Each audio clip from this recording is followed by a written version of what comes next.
السلام علیکم و آداب جماعت نویں کے تمام طلبہ کا خیر مقدم ہے۔ اردو کی کلاس میں اور لیکچر نمبر 2۔ پیارے بچوں، کل میں نے آپ کو غزل کے لغوی معنی اور شعری اصطلاحات کے بارے میں وضاحت کی تھی۔ پیارے بچوں، آج میں آپ کو فراق گورکھپوری کی غزل سے آشنا کرنا چاہتا ہوں۔ تمام بچے اپنی کتاب اردو کی کتاب پیج نمبر 106 پر جائیں اور وہاں پر فراق گورکھپوری کی جو غزل ہے وہ کھولے۔ آج میں آپ کو فراق گورکھپوری کی غزل نمبر 1 کی تشریح بتاؤں گا، اور تشریح کے کیا طریقے ہیں اور کن چیزوں کا خیال رکھنا چاہے جب تشریح کی جاتی ہے، اور شعر کے اندر قافیہ کیا ہے، ردیف کیا ہے، مقطع کیا ہے۔ آج میں آپ کو اس پہ وضاحت کروں گا۔ چلے شروع کرتے ہیں۔ شعر نمبر 1۔ رکی رکی سی شب مرگ ختم پر آئی،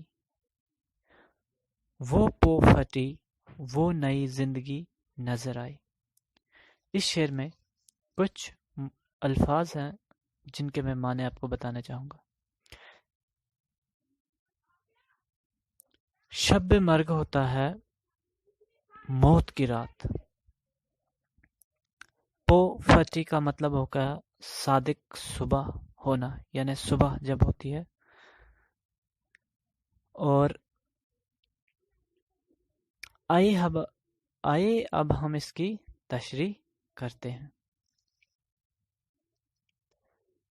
تشریح کرنے سے پہلے اس شعر کے بارے میں آپ کو بتانا چاہوں گا کہ اس شعر میں قافیہ کیا ہے، ردیف کہاں ہے، اور یہ شعر کون سا شعر ہے۔ جیسے میں نے پہلے مصرے میں آپ دیکھیے پر، اور دوسرے مصرے میں نظر، یعنی ہم نے ابھی فراق گورکھپوری کی غزل کا پہلا شعر پڑھا۔ اس میں پہلے مصرے میں پر اور دوسرے مصرے میں نظر، پر نظر، تو یہ کیا ہے، قافیہ۔ اور ان کے آگے جو آئی ہے، یہ کیا ہے، ردیف۔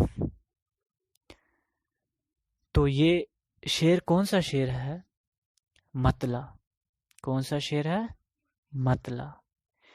کیوں ہے مطلع؟ کیونکہ اس شعر میں قافیہ بھی ہے اور ردیف بھی ہے، دونوں ہیں، تو اس لیے یہ شعر کون سا شعر ہے، مطلع۔ اب اس کی تشریح کرنے سے پہلے بچوں آپ نے حوالہ لکھنا ہوتا ہے۔ جیسے آپ کے امتحان میں سوال آتا ہے، یعنی سوال آئے گا، مندرجہ ذیل اشعار کی تشریح کیجیے بحوالہ شاعر۔ یعنی آپ کے سامنے بہت سارے اشعار ہوں گے، 1 2 3 4 جتنے بھی ہوں گے، پھر اس میں لکھا ہوگا کہ ان اشعار کی تشریح کیجیے، یعنی حوالہ شاعر کا بھی دینا ہے۔ اب میں نے آپ کے سامنے پہلا یہ شعر پڑھا، تو اب نے جب اس کی تشریح کرنی ہو تو پہلے لکھنا ہے حوالہ، ہائے واو الف لام ہے، حوالہ، پھر اس کے آگے 2 بندو ڈال دینے ہیں، پھر لکھنا ہے یہ شعر فراق گورکھپوری کی غزل سے ماخوذ ہے یا لیا گیا ہے۔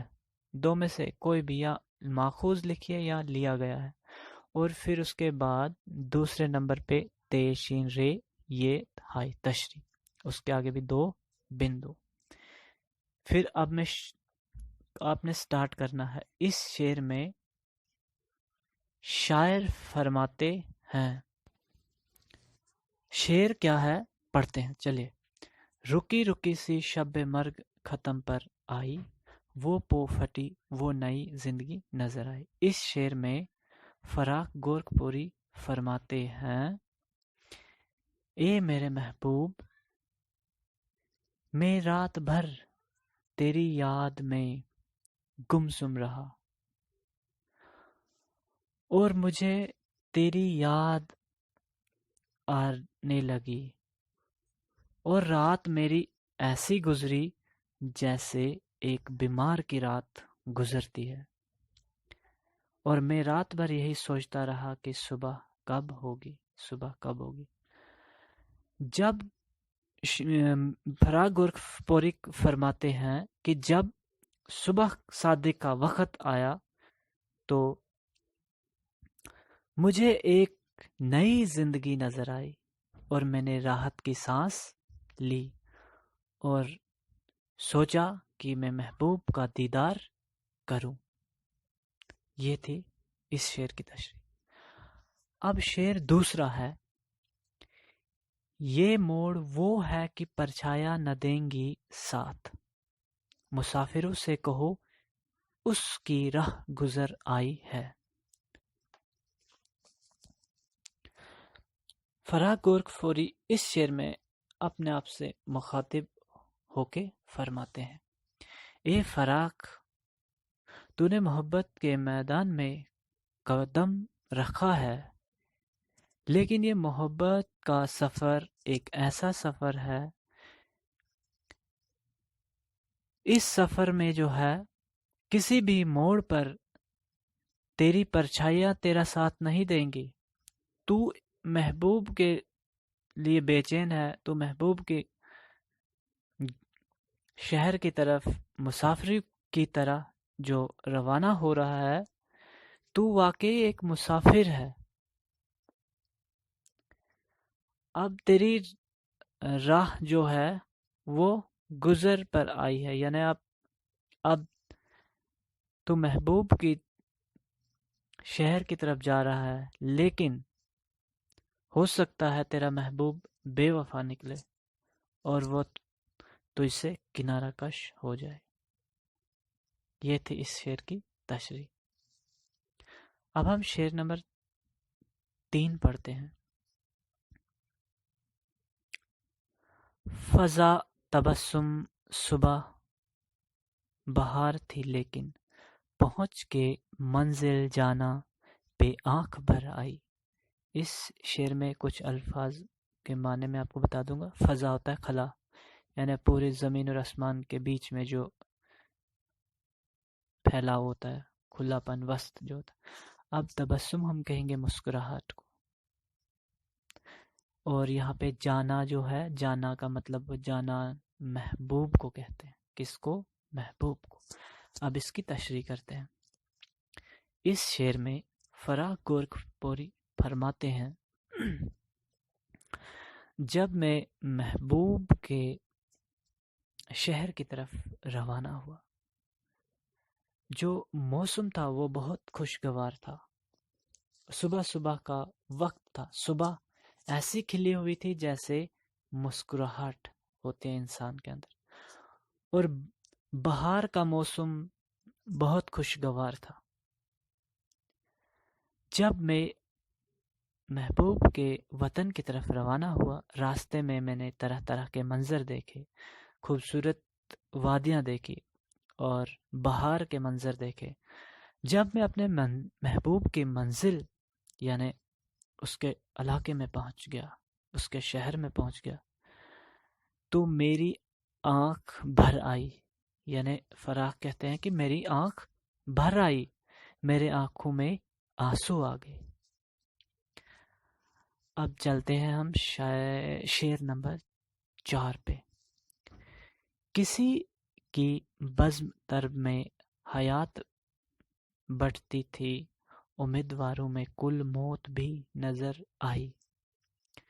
بزم طرب ہوتا ہے خوشی کی محفل۔ کون سی؟ خوشی کی محفل۔ حیات زندگی کو کہتے ہیں۔ حیات کسے کہتے ہیں؟ زندگی کو۔ اس شعر میں فراق گورکھپوری فرماتے ہیں، جب میں ایک اپنے دوستوں کی محفل میں بیٹھا تھا، بہت خوشی کی محفل تھی، یعنی میں بہت دوستوں سے مخاطب ہو رہا تھا اور خوشی کی محفل چل رہی تھی، لیکن اچانک سے محبوب کا خیال دل میں آیا اور تمام امیدواروں میں سے جتنے بھی محفل میں دوست بیٹھے تھے، شاعر جو تھے، فراق گورکھپوری کو اپنی موت کا منظر نظر آیا۔ دل میں سوچا کہ میرا محبوب جو ہے بے وفا ہے، اگر وہ مجھے نہ ملا تو یعنی مجھے اپنے دوستوں میں رسوائی کا سامنا کرنا پڑے گا، اور فراق سوچتے تھے کہ اگر مجھے موت ہی آ جاتی تو وہ بہتر تھا۔ اب ہم پڑھتے ہیں شعر نمبر 5واں شعر۔ کہاں ہر ایک سے انسانیت کا بار اٹھا، کہ یہ بلا بھی تیرے عاشقوں کے سر آئی۔ اب اس شعر میں فراق گورکھپوری فرماتے ہیں کہ میرے محبوب جو ہے بے رخ انسان تھا، یعنی اس میں انسانیت تھی ہی نہیں، اس میں انسانیت نہیں تھی، یعنی ایک پتھر دل انسان کے مانند تھا فراق گورکھپوری کا محبوب۔ اور فراق جو ہے اپنے محبوب سے کبھی کبھار اخلاق سے پیش آتے تھے، لیکن اس کا محبوب جو تھا اس کو اس کے اخلاق سے کوئی لینا دینا نہیں تھا۔ کیوں؟ کیونکہ وہ جو تھا مغرور تھا، گھمنڈی تھا۔ کس کا محبوب؟ فراق گورکھپوری کا۔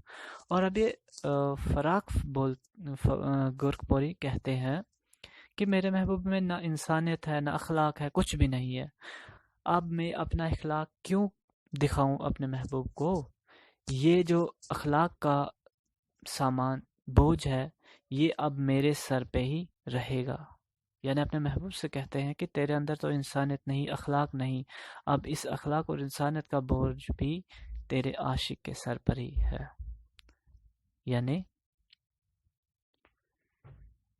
فراق جو ہے خوش اخلاق اور انسانیت سے بھرا ہوا تھا، تو محبوب مگر بے وفا تھا۔ تو یہ تھی بچوں اس شعر کی تشریح۔ تو بچوں اچھی طرح سے سمجھنے کی کوشش کیجیے، اور امید کرتا ہوں کہ آپ کو یہ غزل سمجھ آ گئی ہوگی۔ انشاءاللہ کل ہم جو ہے غزل نمبر 2 پڑھیں گے، تو انشاءاللہ غزل نمبر 2 تو پڑھیں گے ہی، ساتھ میں سوالات بھی پڑھیں گے۔ تو آج کا لیکچر یہاں پہ ہی ختم ہوتا ہے۔ خدا حافظ۔